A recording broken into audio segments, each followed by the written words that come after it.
Okay, hello everyone.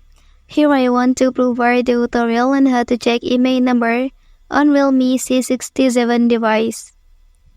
Okay, let's go to the tutorial. First thing first, go ahead and open Settings menu on your device.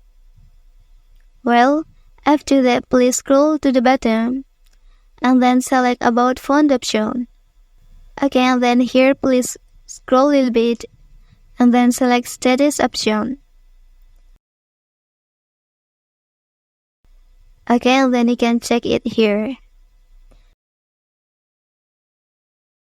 And then for the second step, please open Dial application. And then here please type the following code. Okay, that's the tutorial on how to check Imei number on Realme C67 device. If you are helped by this video, don't forget to like and subscribe to get other information from this channel. Thank you.